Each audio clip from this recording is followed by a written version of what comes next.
Então, vou partilhar aqui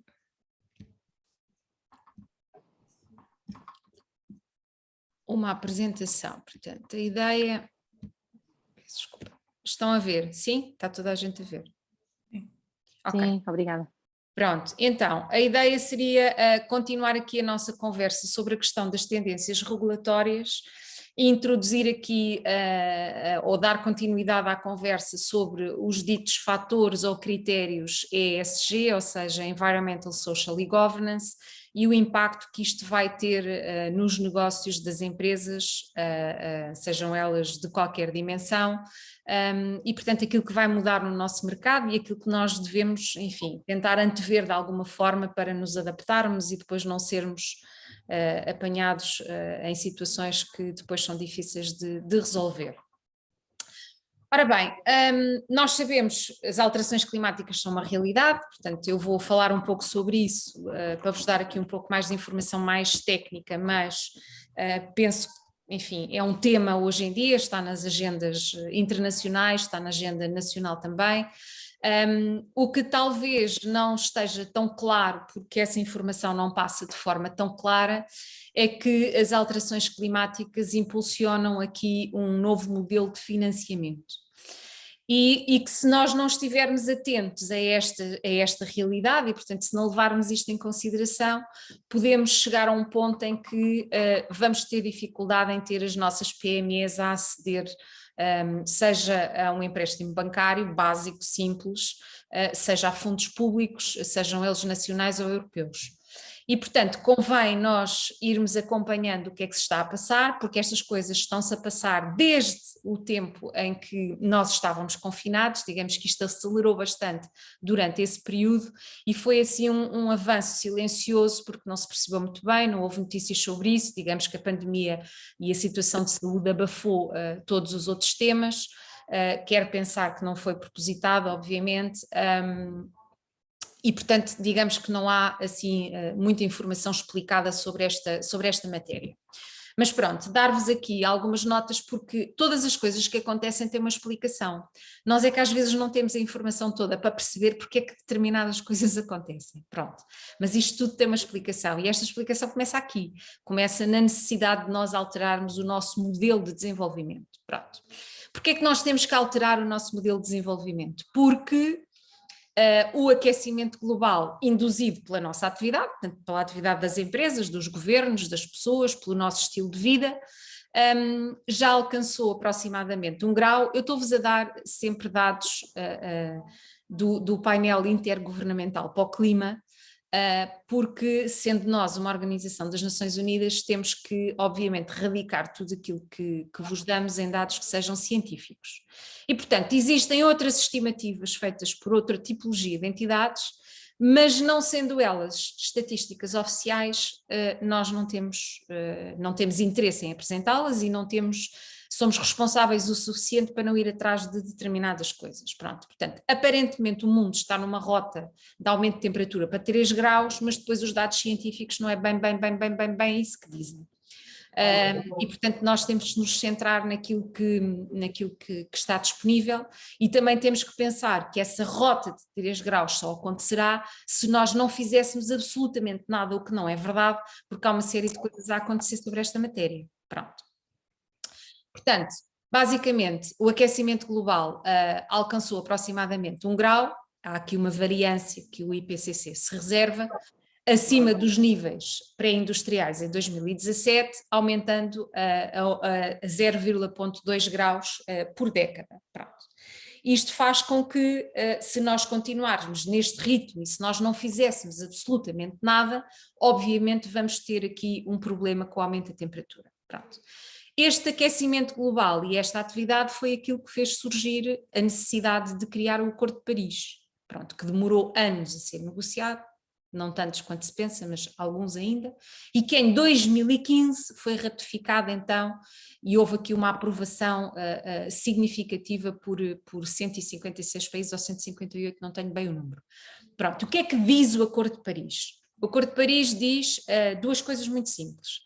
que nós temos que desenvolver ações de várias tipologias, desde políticas públicas, levar as empresas a mudar a forma como trabalham, criar metas a nível dos governos de cada país para se adaptarem às alterações climáticas, uma série de coisas para limitar o aumento da temperatura a 2 graus, preferencialmente a 1,5 graus.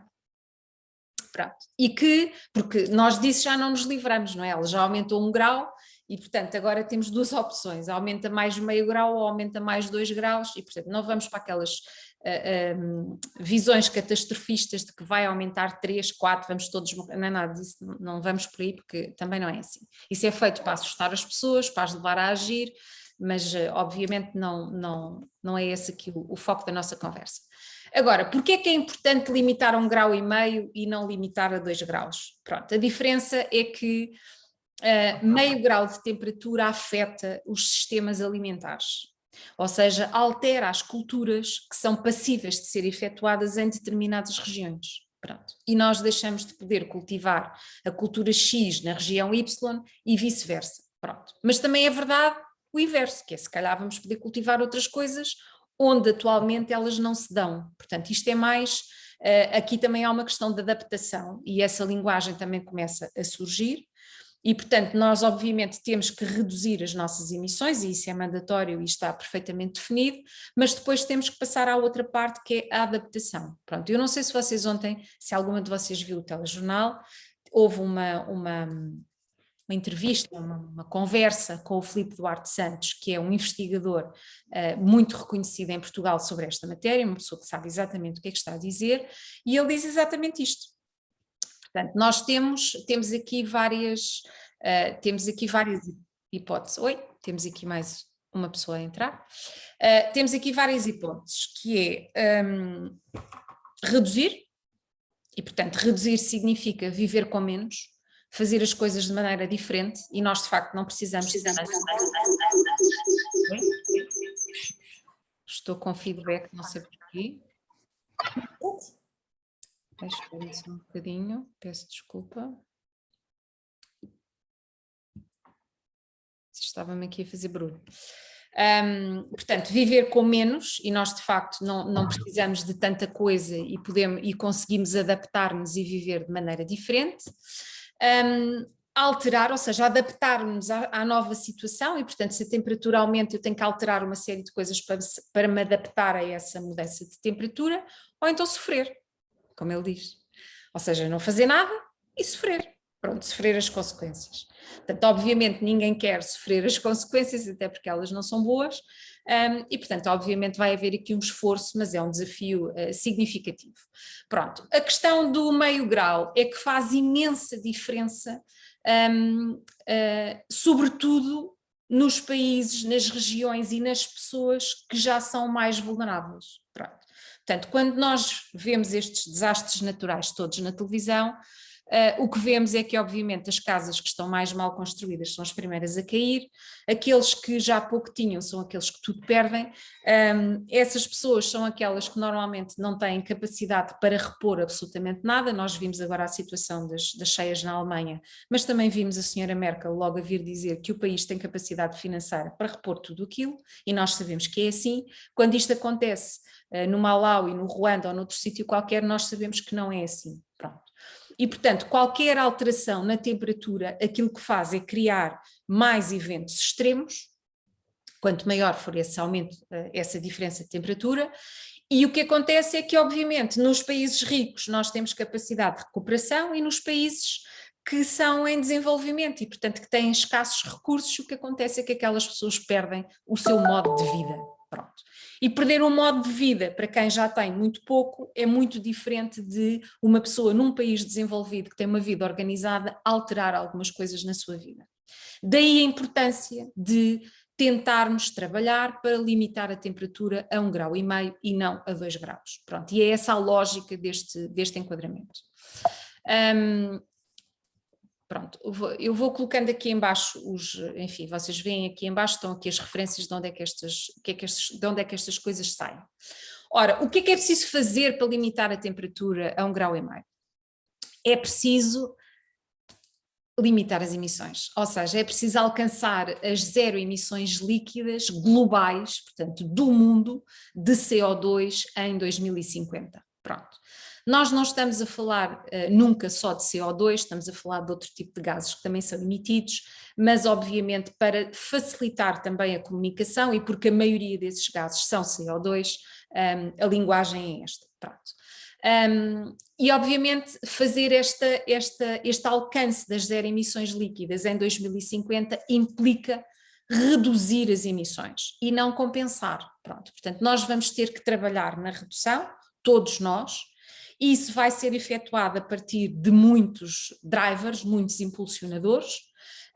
Uns virão, portanto, estas primeiras decisões vêm do Acordo de Paris, que foi assinado por todos os países.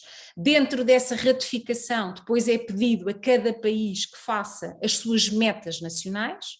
Essas metas nacionais são apresentadas todos os anos através da Conferência das Alterações Climáticas à ONU e depois são transformadas em políticas nacionais para que as empresas, as entidades públicas e todas as políticas que andam à volta desta matéria estejam alinhadas com esse objetivo. Pronto, e é isso que se tem vindo a fazer nos últimos anos e, portanto, quando nós vemos uma estratégia de biodiversidade, uma estratégia para os plásticos, políticas sobre a redução das emissões, redução da água, etc., tem a ver tudo com a mesma coisa. Nós estamos já a trabalhar para favorecer uma determinada forma de estar e para entrar em phasing out com outras formas que nós temos vindo a utilizar. Pronto. Pronto. Se nós formos olhar quase todas as referências que nós trazemos, e porque agora é assim, tudo aquilo em que nós nos baseamos para falar tem que ter 3 meses, 4 meses, 6 meses no máximo.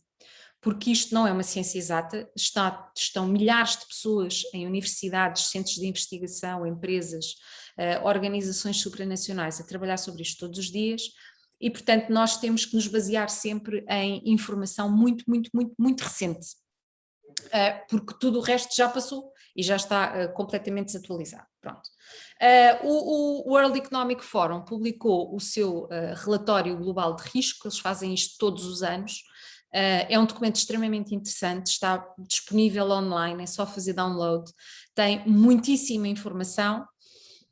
Eu só vos trago aqui a parte relacionada com a nossa conversa, mas desafio-vos a ir ao site do World Economic Forum, se procurarem pelo Global Risks Report 2020 encontram logo, não há dificuldade nenhuma, estão lá os dos anos anteriores também.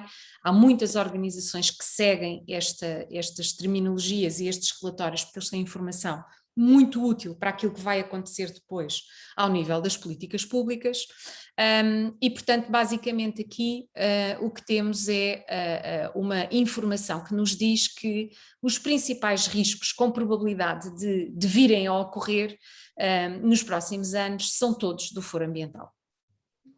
E, portanto, é no ambiente que nós temos aqui as principais questões sobre as quais temos que nos debruçar.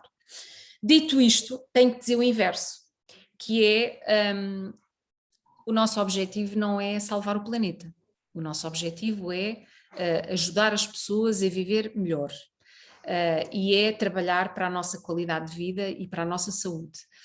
O planeta é um dos meios que nós precisamos para fazer isso. Portanto, nós não vamos sacrificar a vida humana para salvar o planeta, porque isso não tem sentido.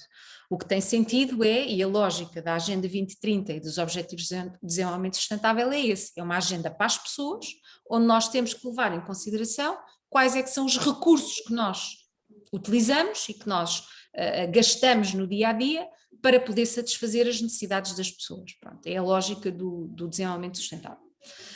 E portanto isto só para dizer que a esmagadora maioria dos riscos relacionados com a forma como nós vivemos hoje em dia tem a ver com as questões relacionadas com o ambiente. Pronto. E isso significa que nós temos que prestar atenção a este tema, é o que isso nos diz. Por isso o engenheiro António Guterres, portanto o secretário-geral das Nações Unidas, fala em emergência climática e não apenas em alterações climáticas. E nas situações de emergência, nós obviamente o que temos que fazer é dar resposta. Pronto. Tão simples quanto isso. Desculpa. Pronto, por causa disto, que era só para dar aqui o mote, porque as coisas têm uma origem e uma razão de ser. Por causa disto, nós, e como toda a gente sabe, não é? Tudo na vida parte da parte financeira, portanto, se não houver dinheiro, não há nada. E, portanto, se não houver desenvolvimento económico, também não há emprego, não há satisfação de necessidades, não há capacidade das empresas progredirem, portanto, não há nada. O que é que foi a ideia mágica? A ideia mágica foi, então, se nós mexermos na forma como se acede ao dinheiro, significa que temos a chave para mudar a forma como trabalha. Pronto. E foi exatamente isso que foram fazer. E, portanto, partindo aqui do nosso Pacto Ecológico Europeu, portanto, do Green Deal, que foi efetuado, que foi desenhado pela senhora Ursula von der Leyen, quer dizer, a gente dá-lhe o nome a ela, mas obviamente isto foi o trabalho de uma grande equipa. Tivemos aqui em dezembro de 2019, a Comissão Europeia apresentou o Pacto Ecológico Europeu, portanto um programa de ação para transformar toda a economia europeia, onde nós estamos inseridos, e sendo que uma das componentes fundamentais do Pacto Ecológico Europeu ou do Green Deal é mesmo a proposta do Lei do Clima, pronto, que nós já falámos um bocadinho na passada reunião. Portanto, a Lei do Clima foi aprovada durante a presidência portuguesa, portanto foi no Dia da Terra, foi aprovada a 21 de abril, estou a dizer bem, sim, 21 de abril, e o Dia da Terra foi a 22, e basicamente ainda não foi, digamos, transformada em legislação nacional, mas vai ser, e portanto esta lei do clima basicamente assume que a Europa vai ser neutra em carbono até 2050, pronto. E portanto, para que isto aconteça, significam várias coisas. A primeira é que vamos fechar o financiamento a todas as atividades que sejam poluentes e, portanto, vamos deixar de financiar tudo o que é baseado em combustíveis fósseis e vamos passar a colocar o dinheiro em tudo aquilo que são energias renováveis, porque essa é uma das chaves do funcionamento da nossa economia. Portanto, tanto empresas como países, como pessoas, todos nós precisamos de energia para viver. A esmagadora maioria da energia produzida no mundo é efetuada a partir de combustíveis fósseis e, portanto, se nós alterarmos a forma como a energia é produzida, fazemos logo uma enorme diferença na forma como isso acontece. Pronto, e temos tido vários países a anunciar que vão fechar as suas centrais de carvão, Portugal também, a Alemanha também, portanto, e muitos outros países a anunciar a mesma coisa, e esses fechos não vêm exatamente, propriamente, apenas de se querer mudar o modelo de desenvolvimento, mas vêm sim porque o financiamento para os manter abertos foi fechado. E portanto, a partir do momento que isso acontece, obviamente nós mudamos logo todos de opinião e encontramos logo todos uma alternativa. Pronto. Portanto, basicamente, para conseguirmos ter este objetivo de implementar o Pacto Ecológico Europeu e de conseguirmos ser neutros em carbono, temos que reorientar aqui o investimento. E daí o nascimento do tema ou a emergência dos conceitos associados às finanças sustentáveis. Portanto, quando se fala de finanças sustentáveis, significa que nós vamos passar a colocar o dinheiro em coisas, atividades, em investimentos, em ativos que sejam orientados para a sustentabilidade e vamos retirar o nosso dinheiro de tudo aquilo que contribua para o carbono e para as emissões e que não leve em consideração as questões ambientais, etc. Pronto. E este é um pilar central do nosso Pacto Ecológico Europeu. Pronto. E porquê? Porque também se percebeu que para se conseguir fazer esta transição precisamos de uma enorme quantidade de dinheiro, porque obviamente é extremamente difícil promover esta alteração no interior de todas as atividades económicas, mas é também uma oportunidade. Porque obviamente quando nós temos que fazer tudo outra vez, nós vamos ter aqui uma oportunidade de envolver muito mais gente, de criar imenso emprego, de ter mais investigação, de investir em novas tecnologias, de alterar uma série de modelos de funcionamento, enfim, uma série de coisas que nós também, enfim, agora já estamos treinados com a pandemia, tivemos que mudar uma série de coisas e conseguimos adaptar-nos, ou a maioria de nós conseguiu adaptar-se, e obviamente aqui estamos a falar exatamente da mesma coisa. E, portanto, significa que para se conseguir um Green Deal, nós temos que ter dinheiro verde. Pronto. Ter dinheiro verde tem impacto para toda a gente. Pronto. E é aí que está o tema que eu acho que não se fala muito, mas que se devia falar bastante, porque isto vai ter impacto em todas as empresas e em todas as atividades económicas. Pronto. E então surge-nos aqui um technical report e um termo que se chama taxonomia europeia, e basicamente a taxonomia europeia, ou taxonomia, seja ela europeia ou de outro sítio qualquer, basicamente é uma ferramenta que vem ajudar os investidores, as empresas e os emissores de dívida e promotores de projetos a perceber onde é que devem colocar o seu dinheiro para que consigamos fazer esta transição para uma economia de baixo carbono.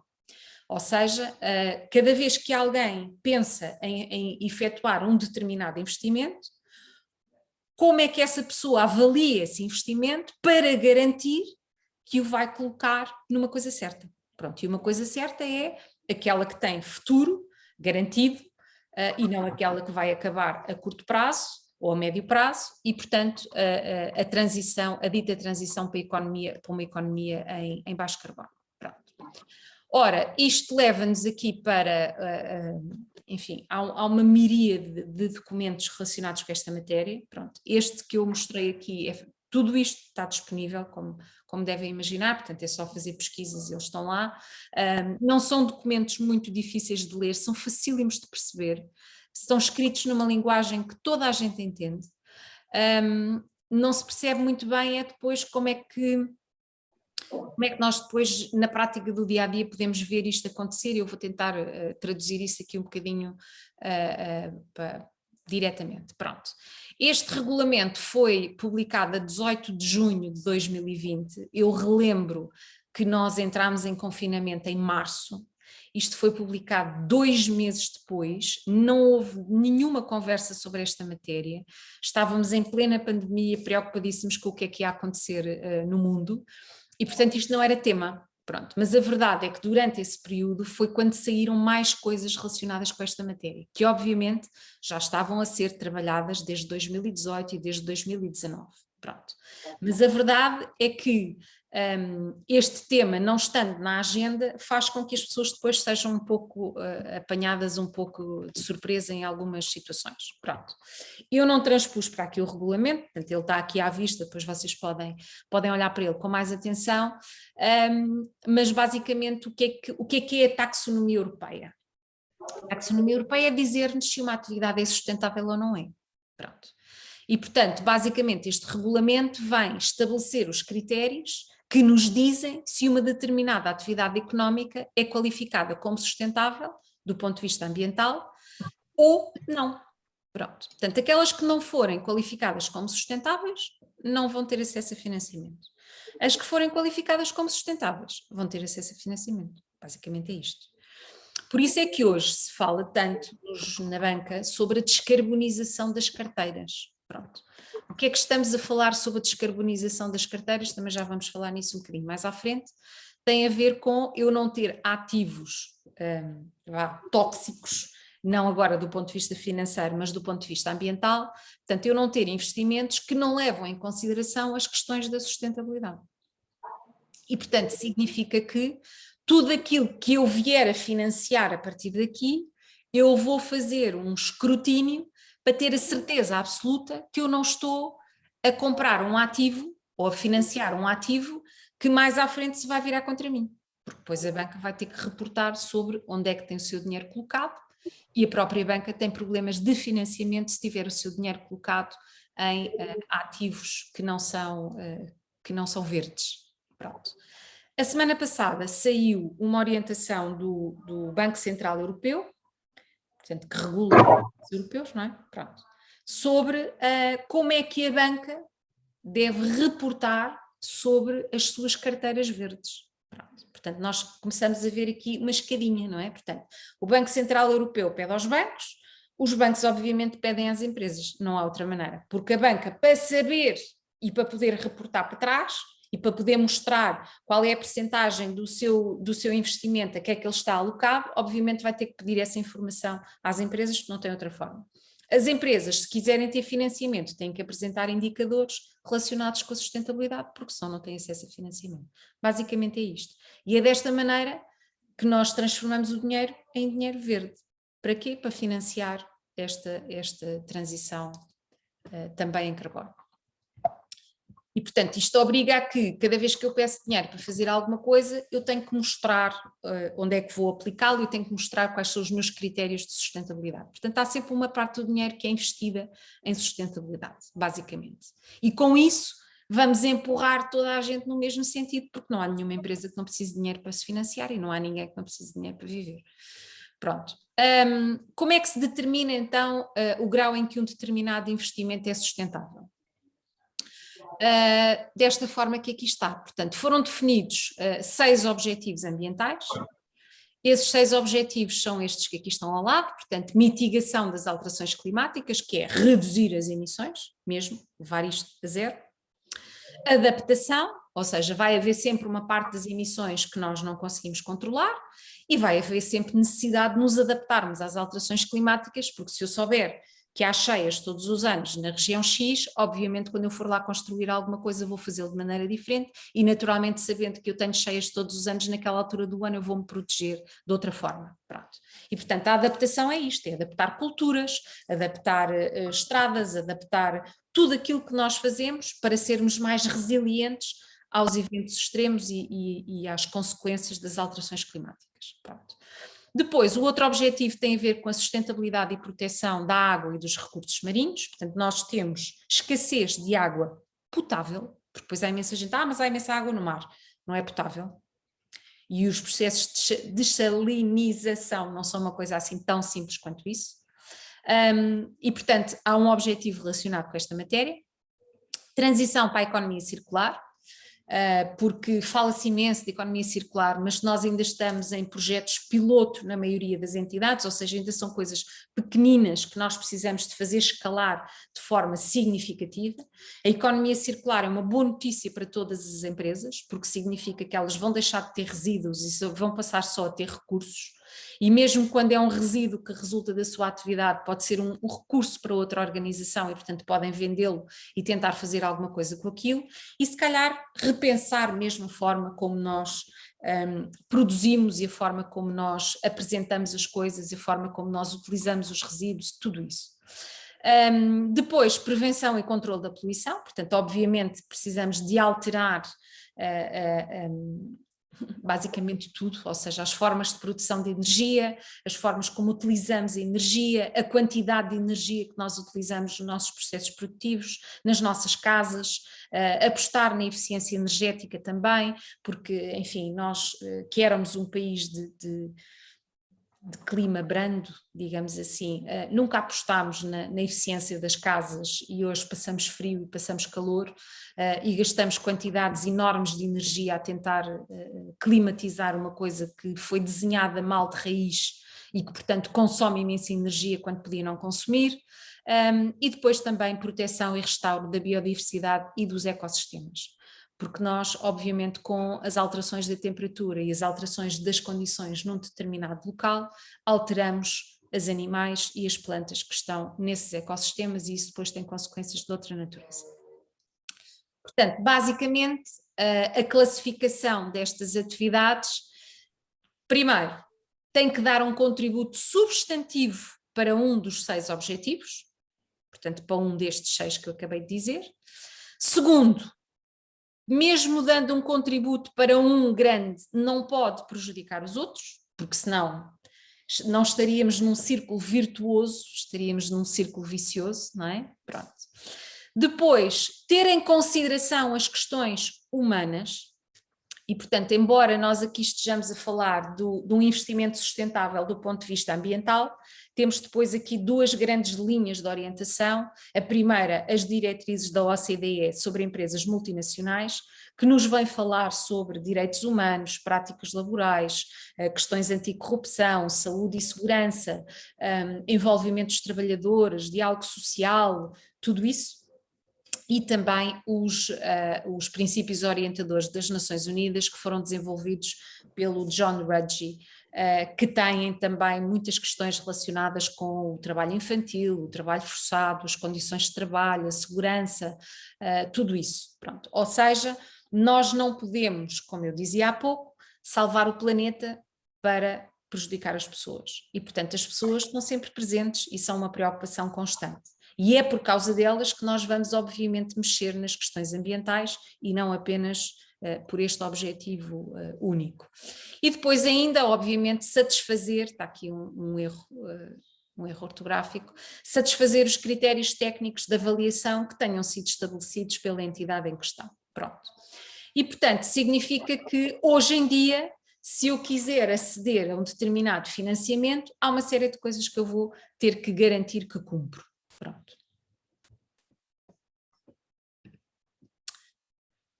Só aqui duas definições básicas que vêm do próprio documento. Portanto, basicamente, este contributo substancial para a mitigação das alterações climáticas significa que deve contribuir substancialmente para estabilizar as concentrações dos gases de efeito de estufa na atmosfera. E, portanto, significa que todos os investimentos que eu fizer, tudo aquilo que eu pensar, tudo aquilo que eu desenhar, deve levar isso em consideração. Pronto. E, portanto, obter um financiamento para criar alguma coisa que seja poluente deixa de ser possível. Obter um financiamento para alterar uma atividade poluente para a tornar mais eficiente e menos poluente é aquilo que é o desejável, digamos assim. Este documento da taxonomia europeia que eu vos apresentei aqui no início tem um conjunto enorme de conceitos, definições, termos, do léxico relacionado com esta matéria, que eu diria que era relevante olhar. Eu só coloquei obviamente aqui duas definições que são as mais utilizadas, mas convido-vos a revisitar o documento. Portanto, basicamente, mitigação das alterações climáticas é o processo que nos leva a manter o aumento da temperatura média mundial bem abaixo dos 2 graus e a perseguir esforços no sentido de limitar o aumento da temperatura a 1,5 graus, como eu expliquei há pouco, tal e qual como vem estabelecido no Acordo de Paris. Portanto, o nosso documento de referência é sempre o mesmo, é o Acordo de Paris. O esforço é não aumentar a temperatura mais do que 2 graus. E o objetivo principal é tentar limitar o aumento da temperatura a 1,5 graus. Tudo o que nós fazemos tem isto sempre, sempre, sempre presente. Pronto.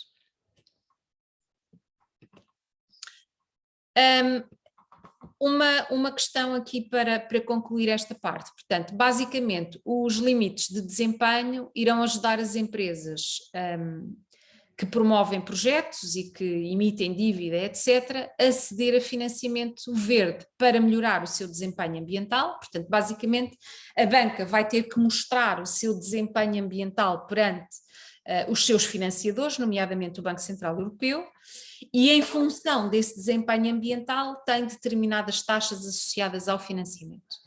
Para que a banca tenha um desempenho verde e ambiental que seja suficientemente robusto, significa que aquilo que ela financia também tem que ser suficientemente robusto do ponto de vista ambiental. Pronto.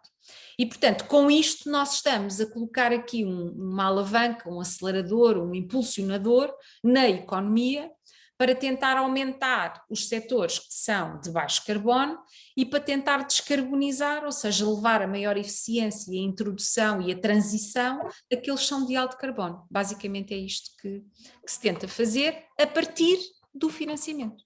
Pronto, e daí o termo das finanças sustentáveis, não sei se isto ficou claro também para vocês. Agora, uma outra questão que tem a ver com Portanto, nós vamos ouvindo enfim, falar de sustentabilidade através de diversas terminologias, abordagens, enfim, há várias formas de olhar para isto. A sustentabilidade define-se através de 3 pilares, que são estes que estão aqui, portanto, o social, o económico e o ambiental. Embora se fale de outros pilares, cultural, territorial, etc., digamos, os pensadores internacionais sobre esta matéria e aquilo que é o estado da arte sobre esta matéria baseia-se nestes 3 pilares e não noutros, e enquanto isso não mudar nós não podemos defender outra terminologia, mas agora ouve-se falar também muito dos fatores ESG ou que têm a ver com os fatores ambientais, sociais e de governação. Pronto. E às tantas vemos coisas ridículas como eu já vi, temos diretores de governação em empresas, temos diretores ESG em empresas, isso não faz nenhum sentido, não tem lógica nenhuma, mostra imenso desconhecimento sobre esta matéria. Portanto, porquê é que nós temos estas terminologias diferenciadas? Porquê é que isto funciona assim? Pronto, basicamente a terminologia normal quando se fala em contributo para a sustentabilidade é através destes pilares, portanto as organizações trabalham e levam em consideração estas questões, portanto os direitos humanos, as relações com os colaboradores, a diversidade e inclusão, o diálogo social, etc., em todos estes pilares, mas porque as coisas evoluem, não é?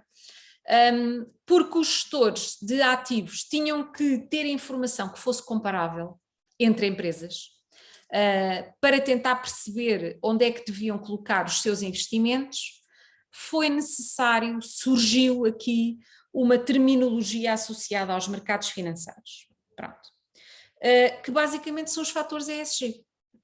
Portanto, quando eu investidor quero comparar onde é que devo colocar o meu dinheiro, o que é que eu vou procurar dentro da empresa e dentro dos indicadores da empresa? Vou procurar os fatores relacionados com o ambiente, a governação, que é a forma como a empresa é gerida, e a parte social. Pronto.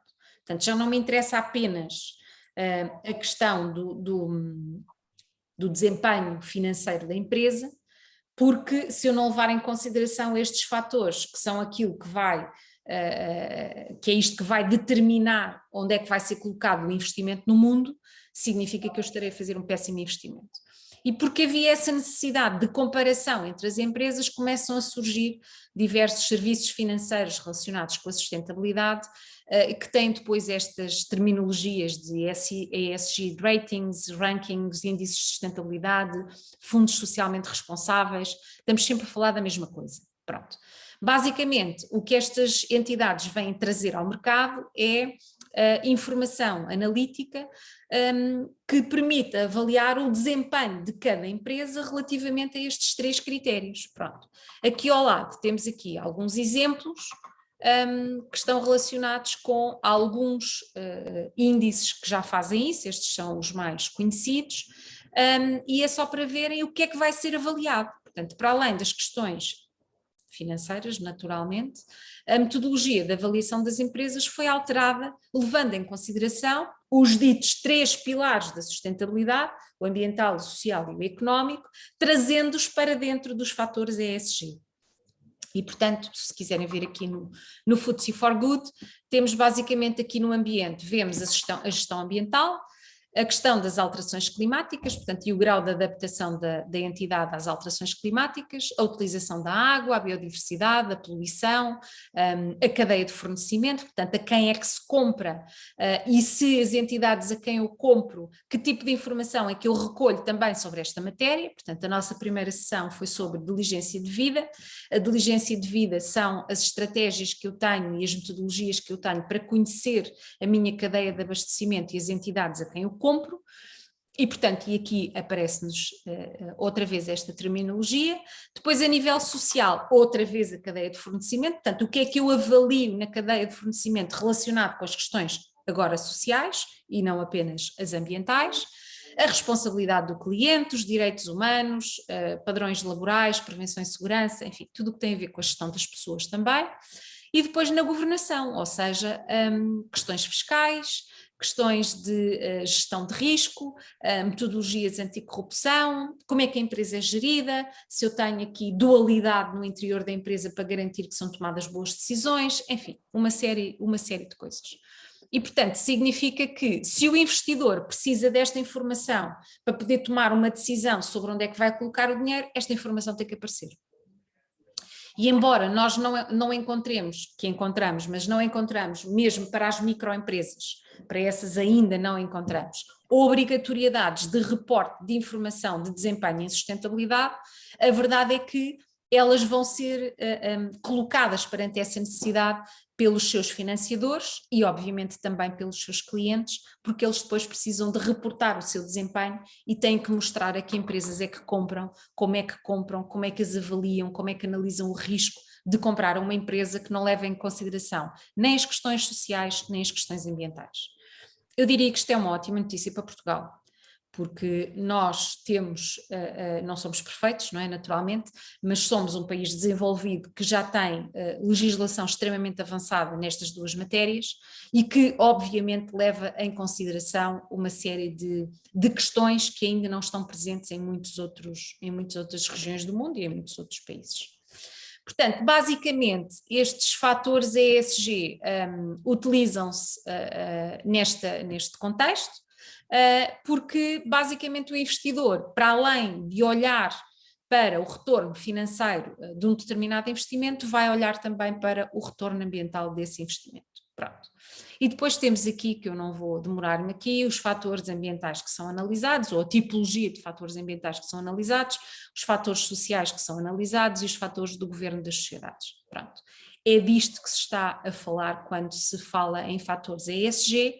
E, portanto, obviamente eu não devo dar este nome a um departamento, que não faz nenhum sentido, quando muito eu posso chamar ao meu departamento de sustentabilidade, que me trata o contributo da minha organização para cada um dos 3 pilares da sustentabilidade, e depois, quando quero utilizar a linguagem dos investidores financeiros, então posso falar em critérios ESG. Anabela, nós temos estado aqui a ouvir falar sobre uma série de documentação.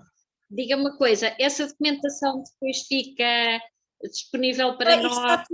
Está tudo, é só... Se a Anabela fizer o favor de nos coligir, nós depois aquilo que fazemos é colocar essa informação toda nas pessoas e alguns no site, para também podermos partilhar com quem mais tenha interesse. Sim, tudo bem, não há problema nenhum. Obrigada. Não há problema nenhum, não há problema nenhum. Muito bem.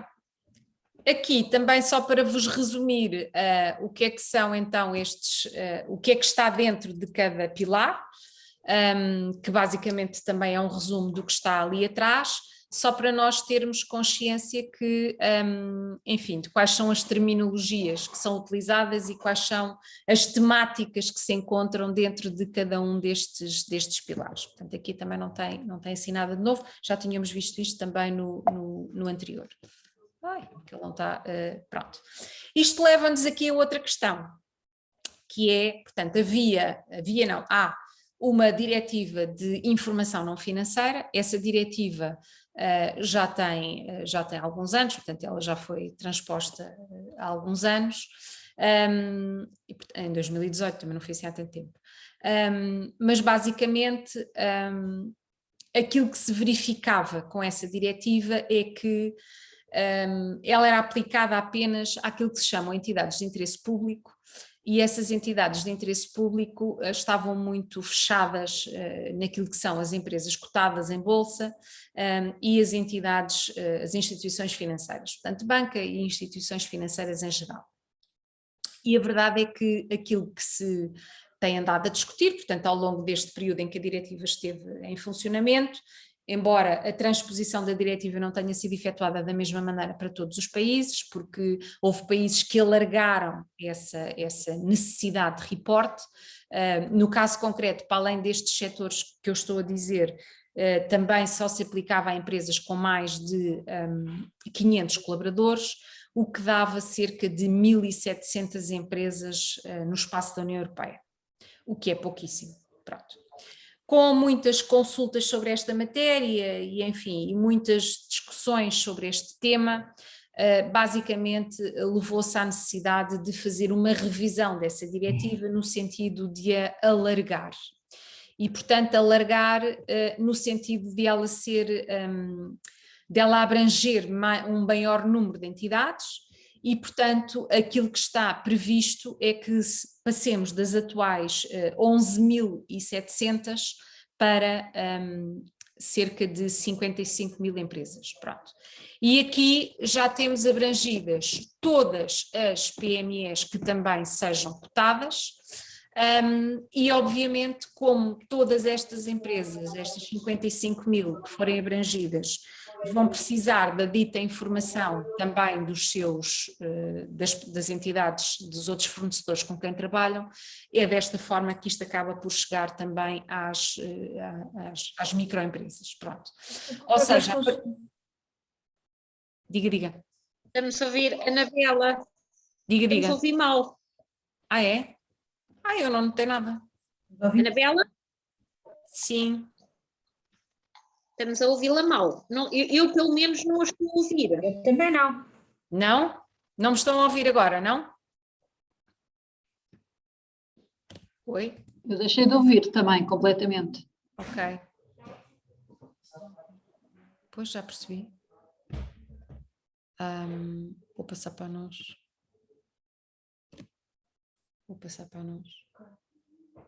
Não sei, mas isto não me disse. Pois não me disse nada. Não percebi que deixou. A imagem agora deixou de aparecer. Já passei para nós, ele está a pensar. O meu computador tem andado.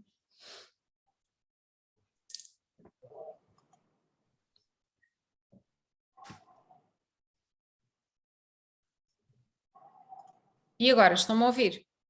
Sim. Pronto. Não sei. Não sei o que é que se passou, peço desculpa.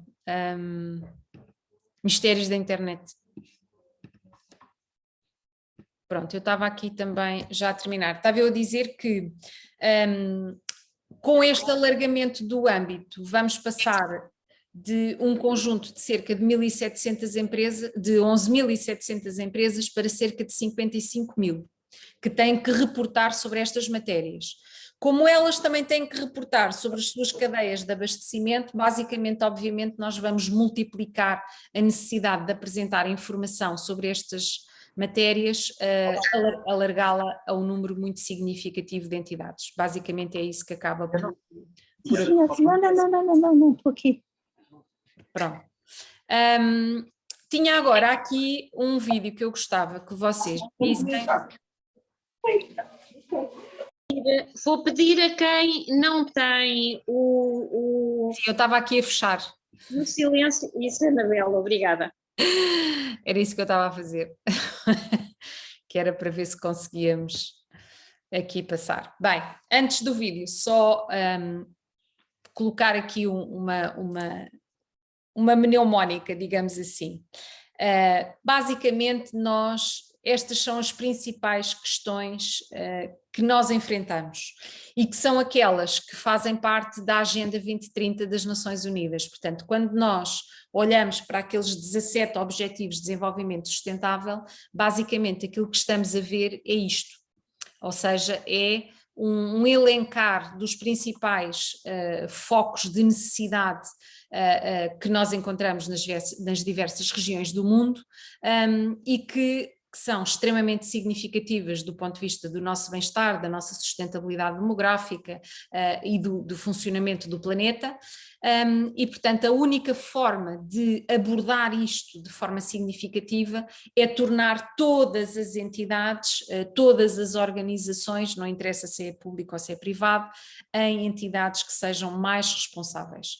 Mais responsáveis significa que são responsáveis pelos seus impactos sobre o ambiente e sobre a parte social e, portanto, que todos nós temos que fazer a nossa parte, ou seja, todos nós devemos pagar um salário digno, todos nós devemos preocupar-nos com a poluição, todos nós devemos pensar a que tipo de empresas é que queremos comprar, o que é que nós estamos a tentar reproduzir no mercado, se estamos a alimentar uma situação que não é sustentável, se estamos a comprar a alguém que não respeita nada.